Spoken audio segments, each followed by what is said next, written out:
हम गमों की जिंदगी जिया करते हैं, हम गमों की जिंदगी जिया करते हैं, शराब को उठा कर पिया करते हैं। लोगों के जिंदगी में अनेकों लड़कियां आती जाती रहती हैं, लेकिन हम एक ही लड़की का इंतजार किया करते हैं, किया करते हैं। Kanchan Raj Muzaffarpur, Kanchan Raj Muzaffarpur, presented by Videshi Lal entertainment.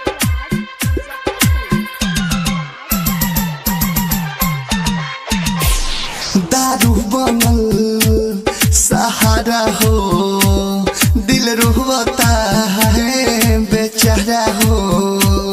दारू बनल सहारा हो, दिल रोता है बेचारा हो।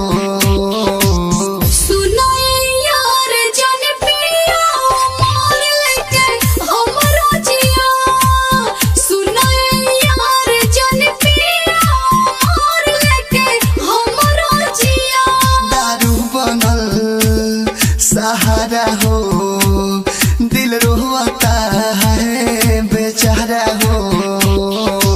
सुनो यार जन पिया मोर लेके हमरो जिया, सुनो यार जन पिया मोर लेके हमरो जिया। Presented by Videshi Lal entertainment. Mix by Kanchan Raj Muzaffarpur, Kanchan Raj Muzaffarpur, Balaji recording studio Jadavpur. तू ही नहीं बारू तो जी के करबो का, दुनिया लगता बहुत खराब हो।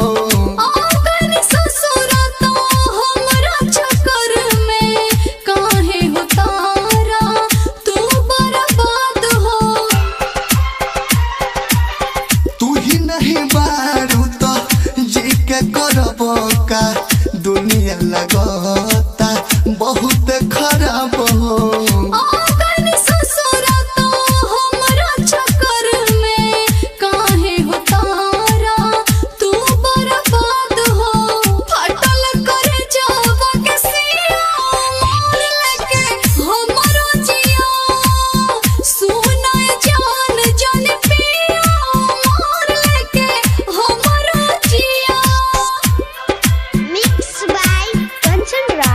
मुजफ्फरपुर, कंचन राज मुजफ्फरपुर, कंचन राज मुजफ्फरपुर। दूरगस पे दरदी अनसुक जानम गइलू तू हो, काहे रुला के खुश न बानी तोहरा चलते, यादों विदेशी के लगिया के। दूरगस पे दरदी समुरारी के तुम गइलू काहे रुला के।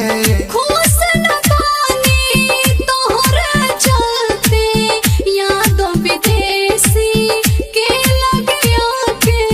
जवन बुझाई गम दे हो मोर लेके हमरो जिया, सुनाई जान जन पिया मोर लेके हमरो जिया। दारू बनल सहारा हो, दिल रोता है बेचारा हो।